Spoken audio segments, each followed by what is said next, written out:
I was hearing recently how someone said some of the best stories ever told never get told because people give up their dreams along the way.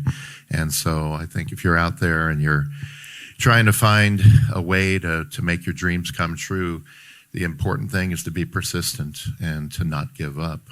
And I hold that with me because I see people all the time to my left, to my right, that they just don't have enough fuel in the tank to keep going, and you got to find that fuel. Well, thank you very much for that. So let's start off with Eladio with this question. Eladio, you were recently in France, and your film was there, and so I'd like a little perspective on that film. But all four of you have been to other countries outside the United States to hone your craft, to share your vision. Tell us a little bit more about a specific film or anything that you were working on that's worth note and you would like to share. Should I give a little bit introduction? Maybe some Yes. people know. Okay, so my name is Eladio. I've been a filmmaker for 10 years now. I grew up in Venezuela. I moved to the United States for college. I studied in Boston, graduated from MIT, was an engineer for about 18 years. And then 10 years ago, I created my film production company with the idea to create uplifting documentaries that showcase inspiring human stories from around the world. And that's kind of my passion, to showcase positive stories that we can really feel inspired about. And my most recent film, which is the third film I created, was shot in Belize. It's a film about marine conservation, and it features a group of women leaders that actually have done an amazing job of protecting the ocean for all of us. And I had the great pleasure of showcasing the film in France. We were invited for the Cannes Film Festival, and it was amazing. It was amazing to be there. It's amazing to showcase an inspiring story that connects with an international audience and be recognized for putting all that effort to make that film. It's a recognition not just for the filmmakers, but because it's a documentary, it's also a recognition for the people that are participating in the film and all the great work that they do to protect the ocean for all of us. Thank you. Ray Buffer, please. Same question. Yeah, I mean, I've been around for a while. My degree is in musical theater. I'm originally from Florida, and I moved out to California in '99 and have been here ever since. In terms of international, I've had films play internationally. I haven't actually been over to perform, but I recently had a horror film play in Manchester called Tribe, and won some awards out there. And just yesterday, we posted on the Dust channel on YouTube, and now on Facebook, we posted The Lord of All Future Space and Time, which is a sci-fi Western I play a villain in. It's already gotten 1 million hits just in 24 hours. So we have a lot of eyes on stuff, and it's very pleasing when you know your work is getting seen, and when you see the comments and you see that one-on-one feedback from the audience. I'm open to working overseas, and I've had representation over there. But with the economy the way it is, I haven't had that opportunity yet. But the door is open. Michael Terry. Hello. Well, my experience with overseas comes from mainly the fashion industry. For over 40 years, I was a model with Ford and Wilhelmina and got to travel the world. So for me, I've got to work with a lot of great directors, from Ridley Scott to recently David Fincher. But a lot of it is more in the advertising space. So working in more of a marketing, advertisational space, a lot of creativity there and a lot of money, but it didn't have that real power of reaching the local people. It was almost one of those things where even when I would be working overseas, I wanted to get to learn the locals. What are the locals about? You know, I'd make friends with the bus boys and the waiters, and I want to go over to your house and I want to eat food. So for me, growing up in Southern California, it was a way for me to see the world, but see it from a place where I wasn't just a tourist. I was there and I was observing a lot of the things that I used to do when I would go to Africa and other places, where I would bring clothing there and I would exchange clothing for food. So I'd have an OP t-shirt or something, and I'd exchange it for a bowl or a pot or a glass, something that was made with someone's hands, so I could bring it back to the States and feel like that I was actually there and I was a part of something, versus just someone that's just taking part of the beautiful location and using it to enrich, whatever the marketing company or whatever the advertising company wanted to do with it. I just, for me, I'm not a taker. Even though I've been so blessed to do what I get to do, I want to give back. And so for me, it was always doing something where I could give back to other people, and especially the locals, because a lot of times when you're in these countries, the locals are kind of resentful of these production companies coming in there. They come in there and they feel like they own the place, so they want to take advantage of the place and take advantage of the people. And I wanted them to know that I wasn't them. I wasn't part of that. I'm here to work, but I'm here with all of us, because it takes all of us. And so that was one of the reasons I wanted to come up here from Los Angeles yesterday, was because we're all in it together. There's so much negativity about production leaving and going other places, but I'm the kind of person that thinks about positivity. It's like, how can I be the other person that says, no, we can do this. We're in it together, whether it's AI or whatever. I've been in SAG for over 40 years, and everyone's so afraid of AI. AI is not going anywhere. We have to figure out a way how to work together with it.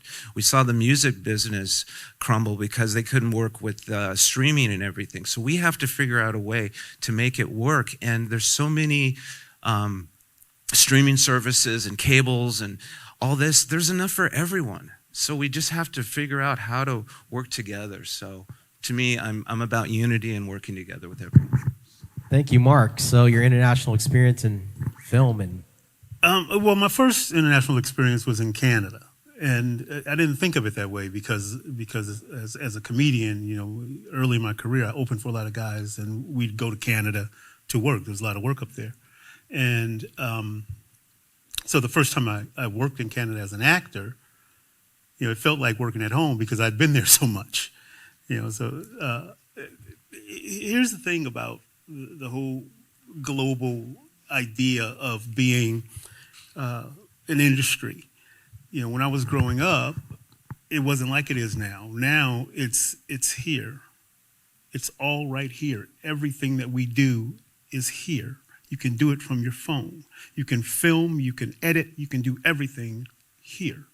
And then you can post it, and it's worldwide instantly. And that's how the industry has changed.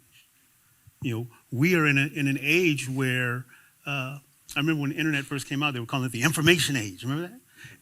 And now that has morphed into this global phenomenon of not only our industry but every industry. It's instant. And I think, we as an industry have to figure out how to capture that part of it and make it work for us. I have a lot of friends that aren't working. My work has slowed a lot, over the past year. And so our thing is, how do we take this and move forward and keep growing with the industry everywhere it is. We shot a little film during the quarantine period, like right before LA shut down. We shot the night before, finished at like 3 a.m, and LA shut down for the quarantine at 12 the next day. And that little film has been all over the world and has been winning awards all over the world. And some places I haven't even been. So it was really interesting to see how it was received in other parts of the world. And I think we as creators have to start thinking in terms of, how do we make comedy, for example, work in another country? One of the things that when we pitch, one of the questions that we ask is, because we do a lot of comedy stuff, one of the questions that's asked in the room almost every single time is well, are they going to get it in England? Are they going to get it in China? Are they going to get it? Well, that's the job, isn't it? To make people understand what you're trying to say. And, sometimes, they won't get it. Hopefully maybe we can figure out a way, like Jerry Lewis, for example, was a physical genius. No matter what you think of him, he was a physical genius. And even the words that worked here that didn't work somewhere else, the physicality of it made it work. And Marcel Marceau, same thing. He never uttered a word, but brilliant.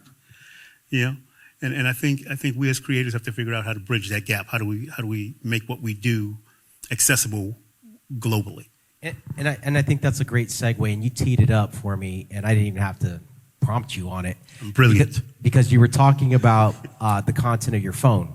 Yeah. And that's one of the reasons why I invited Ray Buffer, because Ray has been doing so many different verticals, and he was actually the first actor that went deep into verticals for Japan. I think there was a number of agencies like that were looking for Ray. And so, Ray, this question's for you. That's not a question. Can you give us your perspective on shooting verticals? Because that's, as the congressman said, we are about the engagement. We have to compete against engagement. And now if we have 8 seconds to capture somebody's attention, verticals has been that transition piece, to your point, Mark. So, Ray, give us that perspective on verticals. Yeah, well, the verticals have kind of come into being around 2019, 2020. I did one of the first ones prior to the Chinese influx of stories. It was for Snapchat, and they were experimenting with the vertical format. But now there's, if you're not familiar with what verticals are, there are these apps that you download on your phone, Drama Box, Reel, something. You download these apps and they will show you these essentially soap opera style melodramas that are maybe about an hour and a half long, but they're separated into 60 or 90-second episodes with paywalls. So instead of like a traditional streamer like Netflix where you're paying a monthly fee, you pay essentially, you can pay a monthly fee or you can pay like per episode to continue your addiction into watching this melodrama unfold. And that's how they've latched onto their audience. And that is the world that a lot of us are having to adapt into now. And I was also SAG-AFTRA, but I became FICOR 6 or 7 years ago because it allowed me to work these non-union verticals and also still take every SAG contract that came my way. So it's not a decision that's right for everyone, but it was a decision that was right for me to keep being a full-time actor for the last 8 or 9 years. And so what I see with the verticals is there's diversity that's happening. They're starting to write these verticals locally. They're not just Chinese Harlequin romance novels badly translated into English. They are actually now being written in the U.S. There are more genres being developed. There is an effort to expand the audience from the traditional middle-aged housewife and 14-year-old girl in high school to a bigger audience, a male audience in some ways, a queer audience with some. There's even faith-based verticals being, I think, produced and filmed now in Tennessee. And there's a company I just did a proof of concept for that wants to do it's like a horror / faith-based vertical. So we'll see if that develops. But, a lot of people are playing with the idea. We've got this mobile-first content where people now go to the movie theaters and they're on their phone watching a vertical while the ads are playing before their movie, and sometimes even while the movie's playing, because their attention span is such that they need 2 forms of entertainment going on at one time. And that's just the world that we live in. That's the generation that's being developed, and that's what we all have to adapt to. One thing I want to say about verticals in San Diego, I did a little research because I knew I was coming here, and I live in Long Beach, and I work a lot in LA, but there aren't a lot of verticals, I think, being filmed right now in San Diego, if I'm not mistaken. And one of the ways I could see San Diego opening up to the vertical industry would be to have some studios similar to what we have in LA. This is a great studio. It's great to have green screen. It's great to have space. But in LA, you'll find places, I'll use Ideal Sets as an example, but there are places with freestanding sets. So you walk into a building and you already have a hospital set ready to go. You have a jail set over here. Over here, you've got a 1970s living room. And then over here, you've got a science fiction vault. You know, so it's like one-stop shopping for a film crew to come in. And I think if San Diego were to develop those kind of studios, they would attract more of that vertical industry because they're low budget, and verticals are looking for a place where they can go and do everything under the same roof.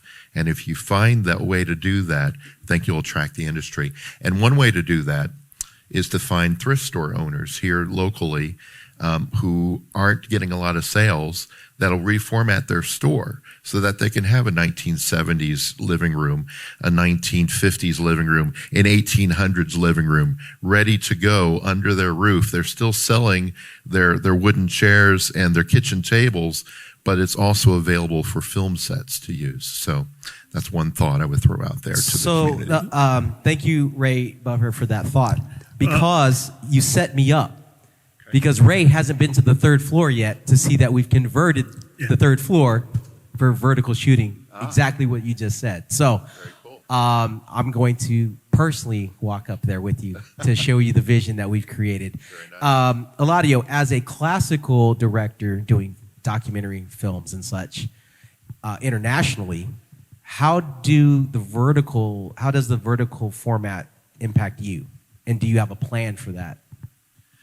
By the way, I love the diversity in this panel. We have like actors, directors, comedians, so all vertical producers. I've used vertical videos mostly to promote the feature documentaries that my production company makes. We haven't gone into the vertical space as a commercial way of delivering the films. But I do see a lot of value in it. I mean, a lot of our marketing is through social media. So creating 60-second versions or snippets of the documentaries that we have is a way to attract potential viewers to the film. So I really think it's something that it needs to be developed for sure, for any project that needs to get those eyeballs for the film. Michael Terry, not only as an international male model and SAG actor and all-around awesome guy and canvas artist, how's it going with your vertical strategy? Actually, I'm excited about it. I didn't learn too much about it or know too much about it. I started hearing more about it in the last 6 months. And I have a lot of friends that are, kind of old school. I consider a lot of my friends dinosaurs because they don't want to change. And to me, I'm excited about the change. I'm excited about learning new things. So it's definitely something, and it's one of the reasons I came here. I didn't really come here to speak. I came here to listen and to learn, because even though I'm sitting here on stage, I should be sitting in the audience because I'm here to observe and I'm here to learn. So for me, I'm excited about the future. I'm excited to learn things about vertical. I'm excited what he was saying earlier about the thrift stores and other things. We have to get creative, people. This is the thing, is we can't think about things that used to happen in the past. We're here to make the future, and we can make the future so much better. So if we can work together and think outside the box, whether it's the thrift stores or the horror and the Christians doing horror movies, the devil, come on, isn't that where horror really started from? It was biblical. So for me, I think so many people are so uptight about what's going on, and they want to stay in their own little vacuum, in their own little boxes. I think it's time that we all expand and open up our horizons and know that this new technology is going to take us places where we've never been before. And a lot of us, we just don't know what the future is going to be like. And I think if we stay narrow-minded and think inside the box instead of outside the box, we're going to stay inside the box. And other countries and other people are going to thrive where we could have been the people that thrive. My wife and I came here yesterday down to San Diego. I haven't been here in over 20 years. I'm like, this place is great. This is awesome. We got a hotel in downtown and we could see the ocean. It's like, who doesn't love this place? So for me, when I see the people here, I said, do you guys know you guys are sitting on a gold mine? So whether it's vertical or horizontal, who cares? Let's like make some things and work together and just create some new pathways. You know, let's create something that hasn't been created before, and they can say, oh, it started in San Diego. You know, so for me, I'm excited about the future. I grew up with my great-grandmother living to be 120, and she lived to be 120, and she was healthy. And when she died, everyone was like, I can't believe she died. And I said, she's 120, people.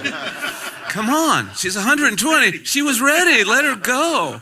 Let her go. So, but she was always super excited about life. And so for me, I'm in my 60s right now, and I feel like I'm 18.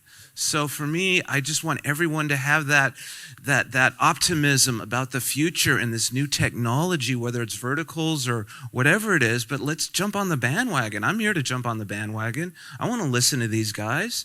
I want to be a part of the future. I'm not ready to go sit under a tree and relax unless I'm shooting a vertical.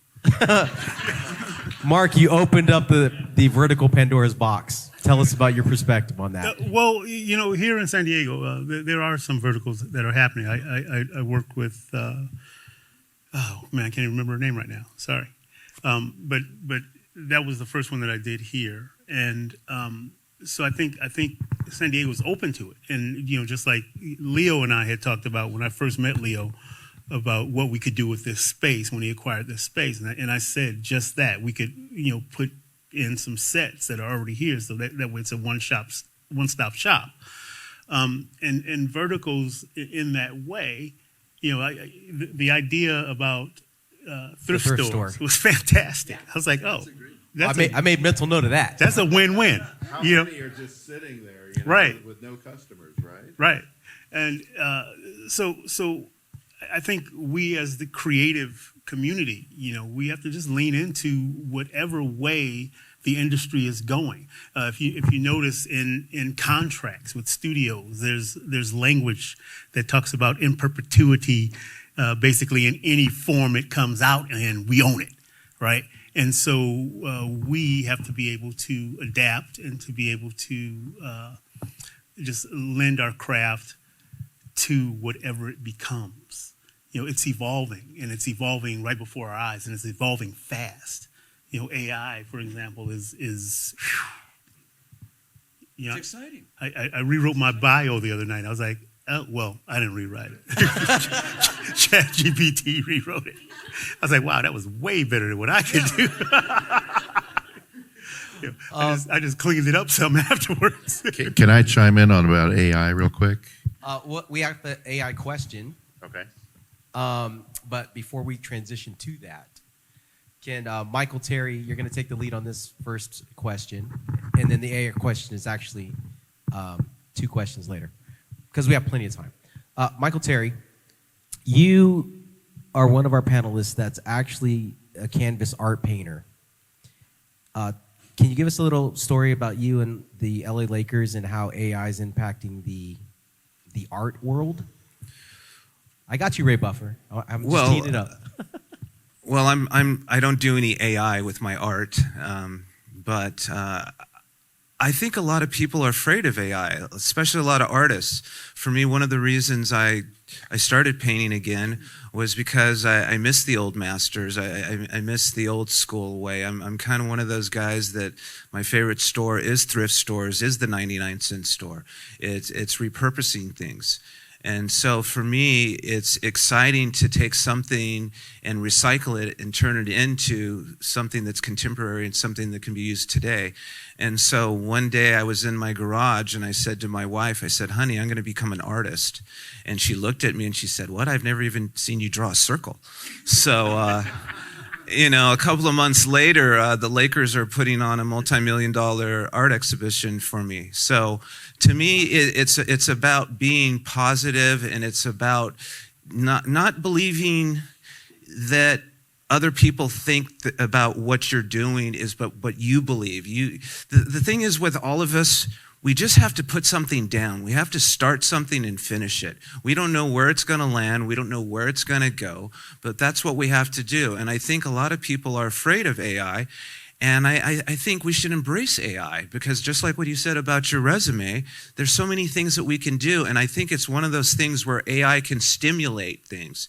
You might want to do it old school, but you prompt something into AI and it gives you another thought and you're like, wow. Because the thing about being in production and what we all do is we do it as a team. It's not one person.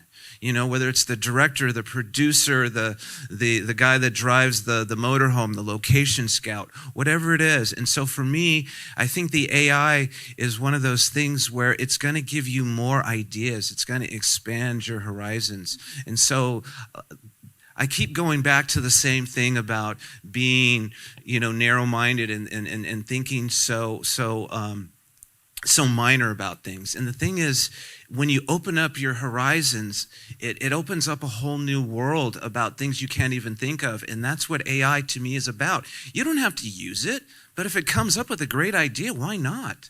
You know, and if the idea, there's a lot of AI slop. And if the AI sucks, then don't use it. But it's like having another helper, another assistant. So for me, I embrace it all. Ray Buffer, AI Can softball. I piggyback on that real quick?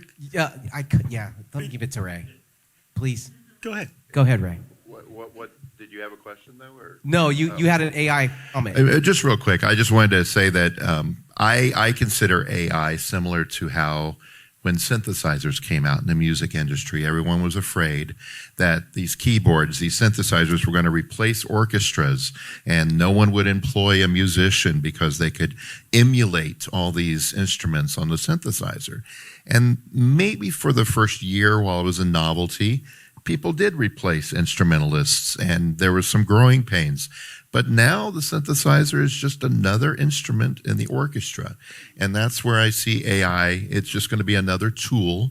It may replace some jobs, but then there's also going to be people who are lazy, who don't know how to give directions to the AI, and who need someone who knows how to give direction to an AI. So it's also going to create jobs. So it's an ebb and flow. It's growing pains. And, you know, we're talking about verticals today, but what if Apple comes out with a round phone tomorrow? And then the whole film industry's got to change to round cameras. Or what if holograms come into play in 10 years? And all of a sudden that requires a different technology. It's always about adapting to change. And I have so many friends in this industry who said, oh, I'm not going to do verticals. No, that's below me. Or I'm waiting for Hollywood to come back the way it was. I'm waiting for those studios to come back. While Darman, you know, and the Stokes twins are getting contracts on Netflix. These are influencers on online, but the industry's not going to come back, at least not the way it was. And it's growing pains. We need to accept the change, as these gentlemen were saying, and embrace it.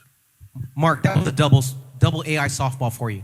Yeah. So go ahead. So years ago, I had this idea for a film, and I wanted to play the lead character, but clearly my career at that point wasn't strong enough to do it. So I just shelved it, and then I started rewriting it over the past couple of years, and then for some reason one night, bored I guess, I just stuck it into AI, and it gave me all of these things that I should have been thinking about over the years, and I hadn't. You know, because I saw it one way, and it forced me to think in a different way. I was like, oh, yeah, that could happen.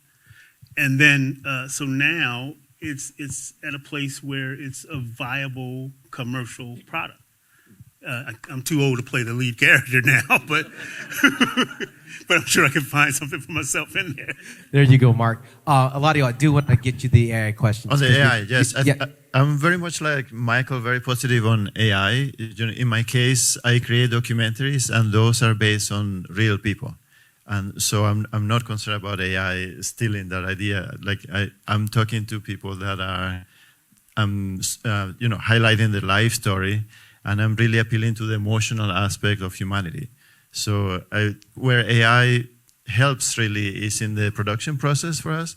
My team is very small. We have maybe 4 or 5 people in between producers, directors, writer, composer. And if it was not for AI, it probably would take 1 year or 2 years longer to do what we did for the last film. So it's actually empowering independent filmmakers to be able to create their films and get them out into the world faster. Exactly. We're going to ask one more question, then we're going to open it up for questions on the floor, and I'll bring the mic to you. Just one more second. And so, final question. In the next 3 years, what's your next big idea, Mark? And again, if you were here yesterday, you would have heard one of our investors who has a $100 million fund say, if you're going to pitch me, I know in the first 30 seconds if it's an AI business plan. So you should take that and then bounce that against your organic and authentic idea. But Mark, what is your, I'm sorry, Michael, I think it's your turn to lead out. What is your next big idea for the next 3 years? Well, one of the things for me is I plan on becoming a commercial director. So it's been something that I've been thinking about for several years, and my wife can tell you that I've spent the last 10 years 12 to 20 hours a day teaching myself visual special effects. And the thing is this, people, is that no one's coming to help you. No one's coming to save you. You have to do it yourself. So there's no one that said, Michael, things are changing, you have to do with this. It's like, no. I wake up and I pray to God and I say, God, what am I supposed to do? Because no one's coming to help me. So it's one of these things where I'm excited about the future because now AI is my film crew.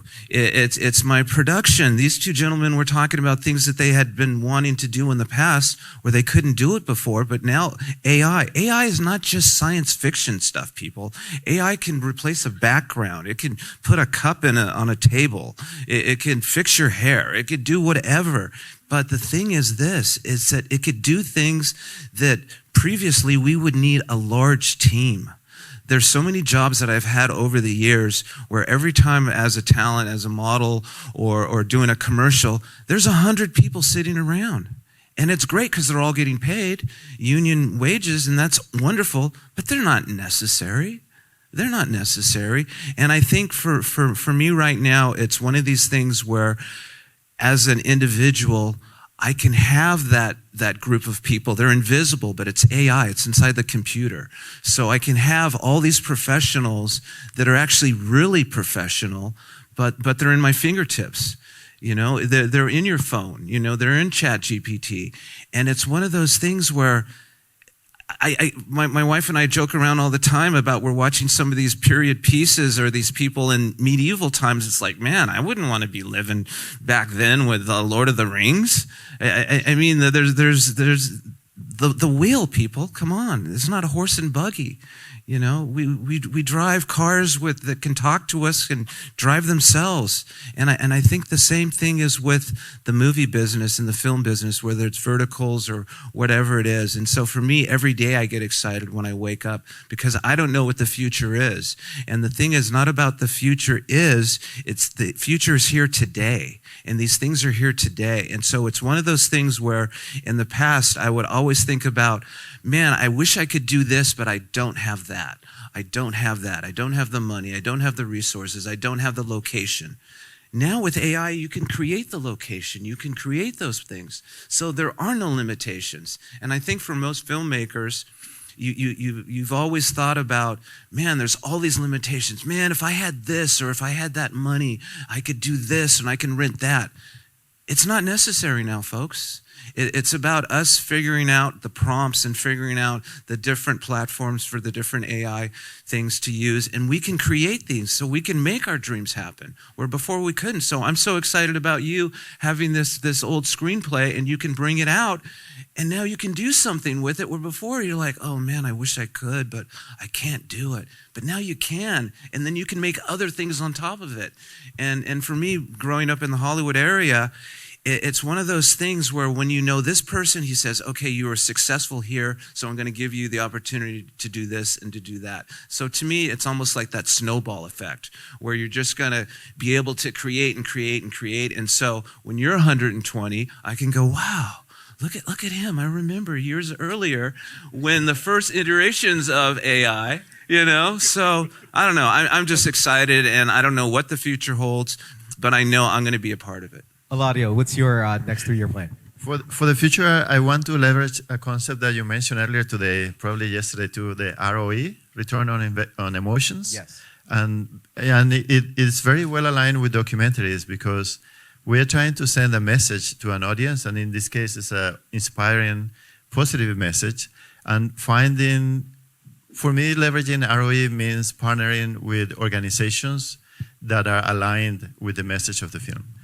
So that you have kind of a built-in audience for the film already, that they're waiting for this message to be delivered. So it's more of a collaborative effort in the filmmaking process.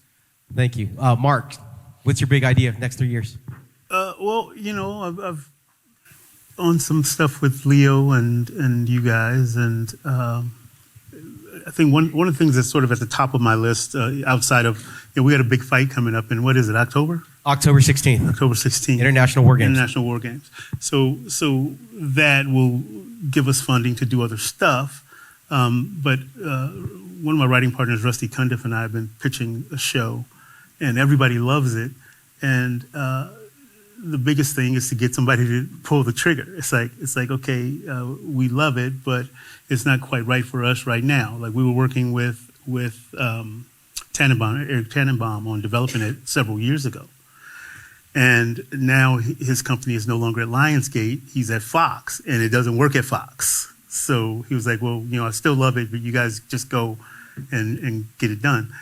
Stephen A. Smith's company was interested in it, and then the guy who was the lead on it, on their side of the table, is no longer with the company. So it's like just little things that sort of derail your forward mobility. Well, I know there's a Reg A $75 film fund, $75 million here in San Diego. Well, let's go to work. But it hasn't derailed our passion for it, and we think it's the next Blackish. That's great. Ray Buffer, what do you got next 3 years? Thank you. Real quick, I was thinking back to the first question. I did produce a documentary in Canada back in the early 2000s, so I did do something overseas. Well, not really overseas, but overland, yeah. Going back to verticals, I'd like to see them expand the genres. I think I'm going to be continuing to work in that realm, and so if I am, I'd like to just see them grow a little bit. The problem, the growing pain that we're going through right now with verticals, and the reason the work has diminished a lot in the last 4 or 5 months, is because now these companies are using AI to completely produce verticals and replace the actors and the crew and everything. In some cases, that's it. They're just doing a production that's all AI. In other cases, what these companies are doing is using it as a marketing measurement. So they're completely producing the story, and then they're evaluating whether it sells online. And depending on how it performs online, they then decide to reproduce the entire film again, but with live actors. And so it becomes a litmus test. And because there's that additional step taking place, it's also pretty much cutting production in half because we're waiting a longer amount of time to get these jobs that were just coming to us instantly. So it'd be nice if these companies had the confidence in their material to just produce it. And I think it comes from the material. It comes from not recycling the same stories over and over again, but actually writing new material and having confidence in it. So in the next 3 years, I hope that will happen. Outstanding. Okay, we have 10 minutes left. We're going to open it up for questions from the floor. So I have a AI animation series called Flashback in Time, and it's I'm co-producing it with a Chinese partner that I've done a lot of real documentary series with in the past, and we have kind of run into a wall, especially actually in both countries, with the rejection by the creative community towards AI. Now, the series is actually to teach history. Right now, we're in the early 1400s in China, and it's actually one on telly as well, just FYI. But how do we go? We've kind of stopped doing it a month ago, trying to figure out what to do because for an example, a friend of mine, there's the Beehive in LA, which is very popular with artists. One of their artists was found to touch up her photographs with AI, and they lost 15% of their followers because that got out. So, and she found in China where she was really getting some substantial numbers of views, all of a sudden, just one day, it went from, she was getting, tens of thousands a day to a couple hundred a day because they kind of ruled in the AI. The question is, what do we do? Should we just go forward and say, let the Hollywood community hate us, or do you have a better idea? Let me just chime in real quick. I think AI is right now the new witchcraft, right? So you'll get burned at the stake by some people for using it, and then there's also a community of people that welcome it. There are film festivals that specialize in accepting AI stuff, but then SAG-AFTRA, disqualifies AI from award consideration. So until everyone sees AI the same way, you've basically got to go where AI is accepted, and I guess steer away from where it's not accepted. We're just at that point in time where you've got to discern.